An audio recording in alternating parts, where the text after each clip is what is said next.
ان کا ایک طویل خواب ہے، اور شیخ نے جب انہیں اجازت دی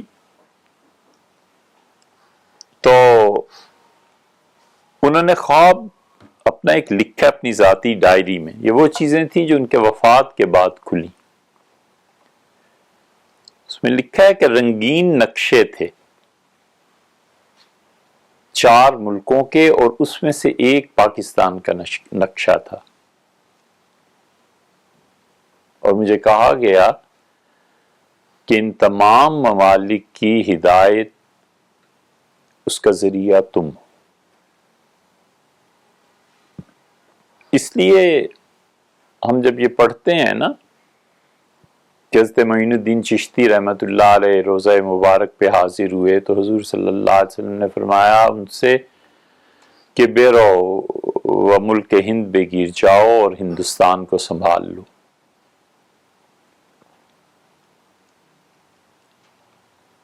آٹھ سو 900 سال کے بعد پتہ چلتا ہے کہ اس ایک ہستی سے سلسلہ چشتیہ، نظامیہ، صابریہ اس کی بنیاد کیسے پڑی، اور ہزاروں لاکھوں کروڑوں افراد جو نسل در نسل ان کے سلسلے میں اور جن کو ان کی وجہ سے اسلام کی دولت نصیب ہوئی.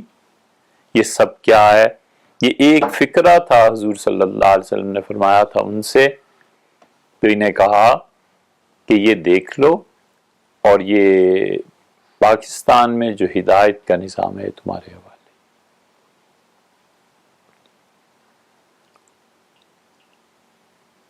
اس لیے یہ سب جو کسی نہ کسی خانقاہ سے وابستہ تھے، اگر یہ سمجھتے ہوتے کہ ہم کو کسی کی ضرورت نہیں ہے تو جاتے کیوں؟ اس لیے ہر آدمی جب تک سمجھتا ہے کہ میں ادھورا ہوں تو ہی تو چل کے جاتا ہے. جوتا خریدنے کیوں جاتا ہے؟ اس لیے کہ وہ سمجھتا ہے کہ مجھے ضرورت ہے جوتوں کی، اور جوتوں کی دکان کوئی شہر میں ملتی ہے اچھی کہ نہیں ملتی، اس کو شکوہ پیدا ہوتا ہے. بالکل اسی طرح یہ جتنی نفسیاتی بیماریاں ہیں ان کا حل اور علاج یہ لوگ کہیں تو کرنے جاتے تھے، کسی سے تو بات کرتے تھے، اور اس کے نتیجے میں اللہ کی عبادت میں جی لگتا تھا، زندگی کا سکون حاصل ہوتا تھا. اور اس اعلیٰ ظرف کے لوگ تھے کہ کبھی واہمہ نہیں گزرا کہ کوئی ہماری وجہ سے تکمیل ہو رہی ہے کسی کی. اس کا خیال ضرور رہا کہ یہ ہیں تو میری تکمیل ہو رہی ہے.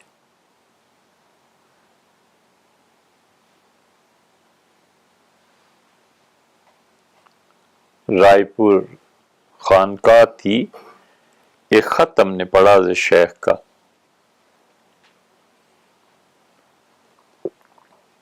حاضری ہوئی تھی بریلی کلاں میں اور لکھنؤ میں. تو حضرت رحمت اللہ نے ایک دن فرمایا کہ انہیں وہ خطوط دکھائیے. اتنا فرمایا تو چلے گئے. بہت خطوط تھے، دنیا کے مختلف ممالک سے مختلف بڑے بڑے زعماء نے وہ خطوط حضرت رحمت اللہ کو لکھے تھے، اور بھرے پڑے تھے حضرت کی علو مرتبت کو جو لوگ جانتے تھے. اس میں سے ایک خط تھا جس پہ شیخ الحدیث مولانا زکریا صاحب رحمت اللہ علیہ نے ہمارے حضرت کو لکھا کہ اللہ کی معرفت کی دولت رائے پور میں بٹ رہی ہے، لٹ رہی ہے، جس قدر ہو سکے فائدہ اٹھائیے.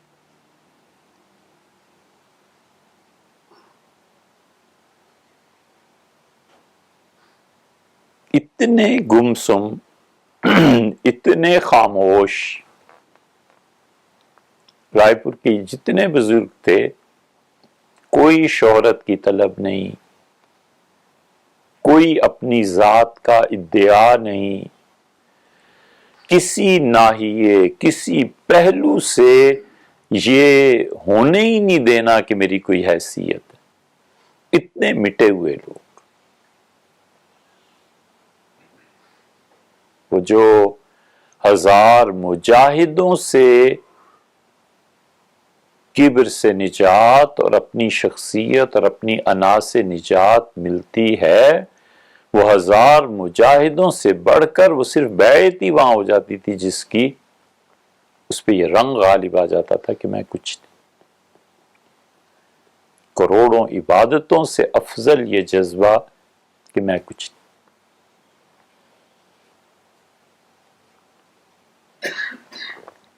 جڑ کٹ جاتی تھی.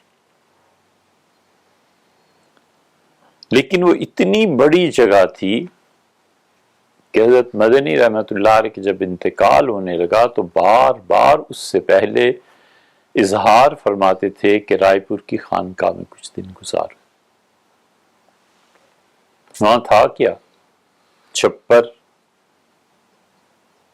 گرمی، 24 گھنٹوں میں کہیں 1-2 بار کھانا، لسی، روکی روٹی، ایسے اسباب و سامان جس میں کوئی آدمی ٹھہرے. بڑا مجاہدہ اس کو چاہیے تھا، لیکن انہیں محبت تھی تو ابو الحسن علی ندوی رحمۃ اللہ علیہ سے، اور محبت تھی تو اتنی شدید کہ فرماتے تھے علی میاں آ رہے ہیں اور تمہیں معلوم ہے وہ رات کو چاول کھاتے ہیں، ان کے لیے چاول کا بندوبست کرو. حضرت رحمۃ اللہ خود فرماتے تھے کہ میں مکہ مکرمہ تشریف فرما تھے شیخ اور حاضر ہوتا تھا، دن بھر مختلف جگہوں پہ عربوں سے ملنا، جلسے، یہ وہ. تو بیٹھے ہوتے تھے اور ایک دسترخوان پاس ہوتا تھا تو مجھے دیکھ کے بلاتے تھے اور فرماتے تھے تمہیں اپنی صحت کا کوئی خیال نہیں ہے، سارا دن کاموں میں مصروف رہتے ہو، یہ لو دیکھو یہ گرم روٹیاں میں نے رکھی ہوئی ہیں کہ تم آؤ تو تم یہ کھاؤ گے. ایک مرتبہ فرمایا مجھے لکھنؤ جانا تھا تو اسٹیشن پہ تشریف لائے، تو جب گاڑی نے حرکت شروع کی، ریل گاڑی نے، تو اس وقت تک تو دیکھتے رہے، پھر اپنا چہرہ دوسری طرف پھیر لیا تو مجھے اس پہ ہوئی کہ حضرت نے یہ کیا کیا ہے. تو میں ان کی محبت کی شدت کو نہیں سمجھ سکا، تو جو ساتھ تھے پھر میں نے پوچھا ان سے کہ اس دن یہ کیا ہوا تھا. انہوں نے کہا علی میاں کیا بتائیں، رو رہے تھے تمہاری جدائی پہ.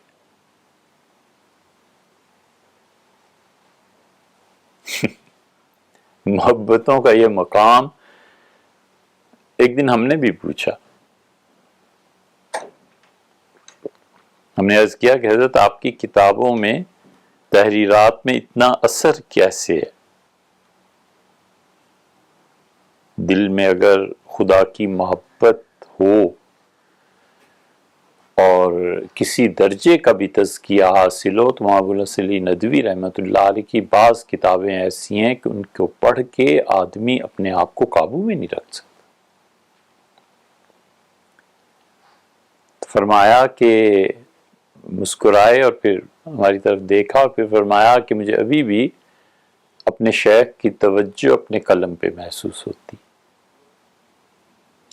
یہ ضروری نہیں ہوا کرتا کہ سب سلوک ہی طے کریں اور سب اللہ اللہ ہی کریں اور 12 تسبیح سب کے ساتھ چلے. کبھی کبھی سالک کا تزکیہ محض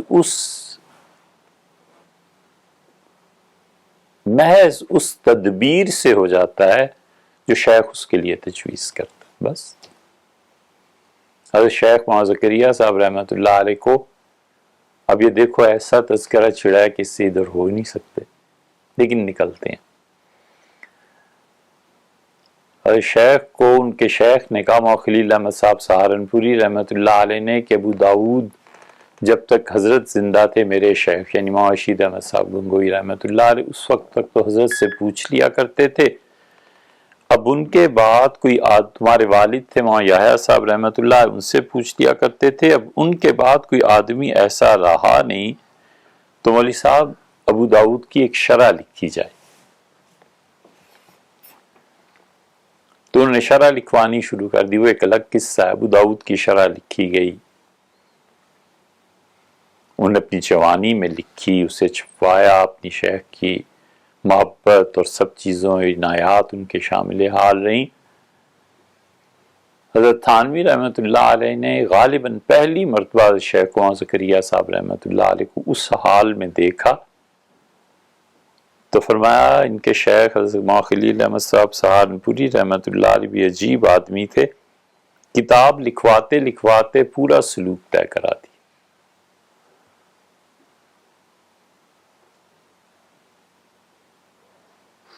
حضرت علی میاں صاحب رحمۃ اللہ کو بھی ایسے ہی تھا، فرماتے تھے میں نے حضرت سے پوچھا کہ حضرت اس کے بعد سبق، اس کے بعد کوئی چیز؟ فرمایا اب جو تم کتاب لکھ رہے ہو نا حضرت نظام الدین اولیاء رحمۃ اللہ علیہ بس اسے پورا کر دو، تمہارا سبق یہی ہے، لکھا کرو۔ یہ حضرت رائے پوری رحمۃ اللہ علیہ کے ہاں تھا۔ اور دوسرا رنگ بھی تھا حضرت مدنی رحمۃ اللہ علیہ کے ہاں، باقاعدہ ذکر، اذکار، سلوک، تعلیم، یہ سب چیزیں وہاں تھیں۔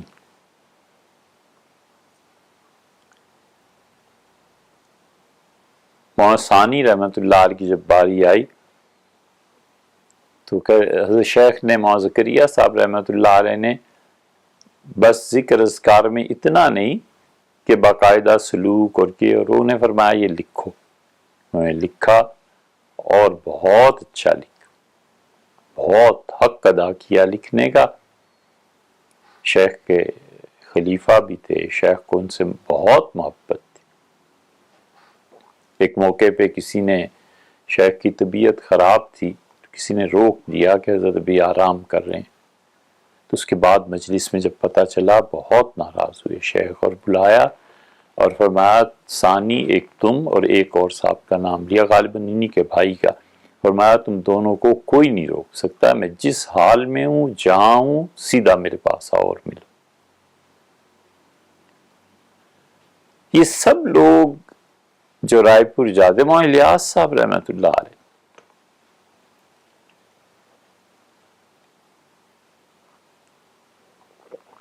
آپ اندازہ کریں کہ ہمارے شیخ مولانا ابو النصر علی ندوی رحمۃ اللہ علیہ کے بڑے بھائی مولانا عبدالعلی صاحب، انہوں نے اپنی وصیت میں لکھا کہ میرا جنازہ چھوٹے بھائی علی میاں پڑھائیں یا پھر ثانی پڑھائیں۔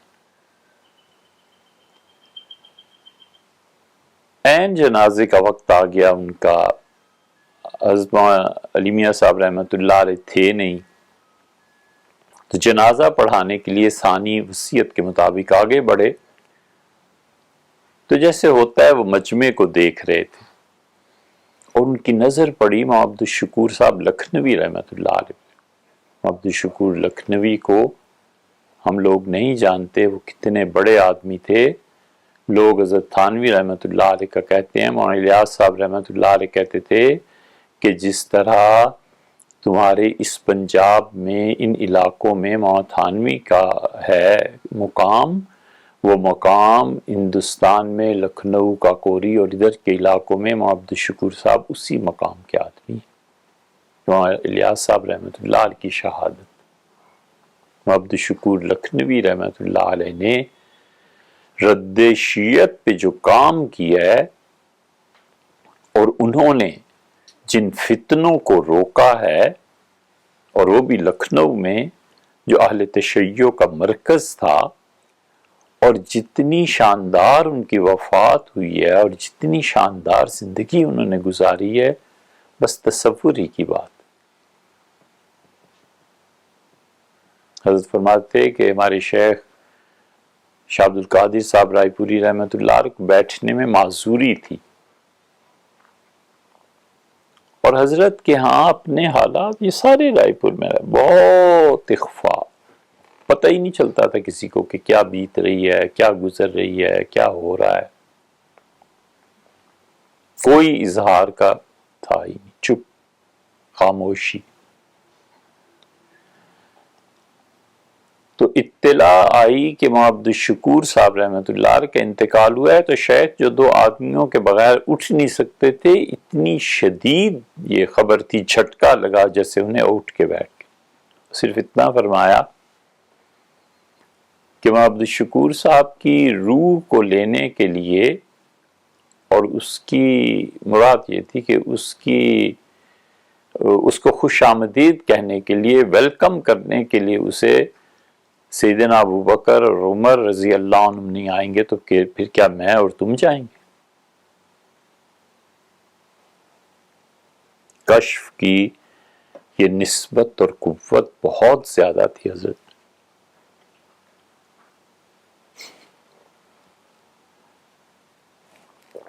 اتنی زیادہ تھی کہ ایک صاحب نے بیان کیا، ان کے دوست تھے، وہ کہنے لگے میرے دوست رائے پور خانقاہ میں پہنچے، نہ رائے پور نہیں، فیصل آباد میں حضرت تشریف لائے تھے رحمہ اللہ، تو سب نے کہا کہ ابھی ظہر ہوئی ہے، کھانا کھایا ہے، حضرت آرام کر رہے ہیں، تو اس نے کہا کہ مجھے بھی جلدی جانا ہے، مجھے حضرت کو دیکھنا ہے، بس زیارت کرنی ہے۔ ہم سب نے سمجھایا اسے، تو ناراض ہو کے غصے میں چلا گیا کہ تم لوگ حضرت سے ملنے ہی نہیں دیتے ہو۔ دوپہر میں سب سوئے ہوئے ہیں، تو حضرت چونکہ معذور ہو گئے تھے اس لیے 2-4 آدمی اس کمرے میں سوتے تھے، تو فرمایا کہ کوئی جاگ رہا ہے؟ تو خادم نے عرض کیا حضرت میں جاگ رہا ہوں۔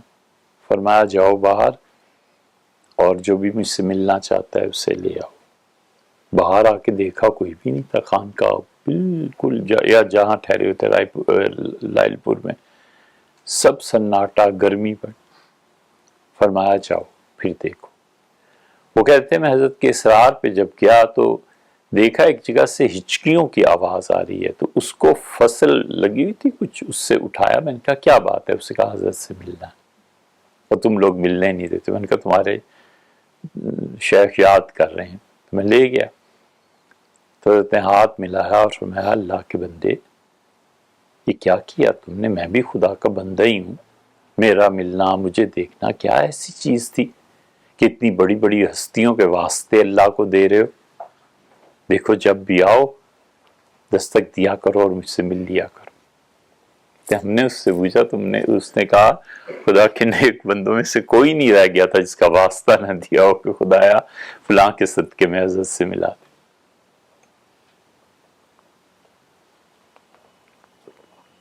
ثانی جب جنازے کے لیے آگے بڑھے تو دیکھ رہے تھے مجمع کو، تو ان کی نظر پڑ گئی مولانا عبدالشکور صاحب لکھنوی رحمۃ اللہ علیہ پہ، تو وصیت کے خلاف چلے گئے، ہٹ گئے اور کہا حضرت آپ جنازہ پڑھا۔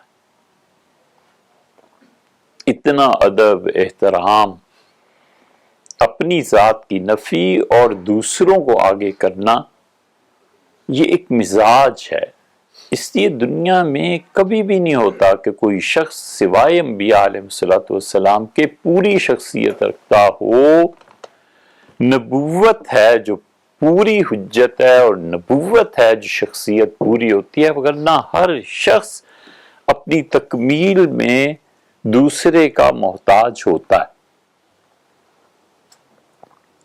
اس لیے کبھی بھی زندگی میں یہ فرق قائم نہیں کرنے چاہیے کہ میں دے رہا ہوں اور یہ لے رہا ہے، میں امیر ہوں اور یہ غریب ہے، میں صاحب علم ہوں اور لوگ جاہل ہیں۔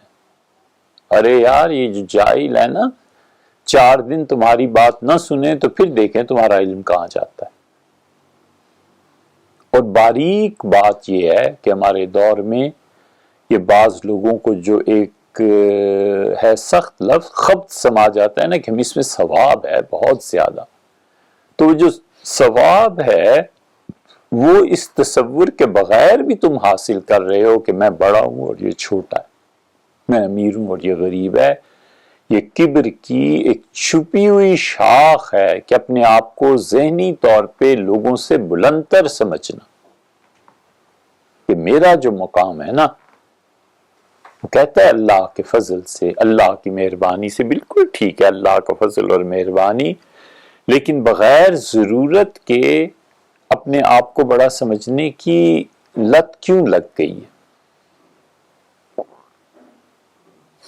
جنت میں اعلیٰ مقام، کچھ پتہ نہیں کس کو کیا ملے گا، کون کہاں پہنچے گا۔ اس لیے اپنے متعلق ہمیشہ یہ غور کرتے رہنا چاہیے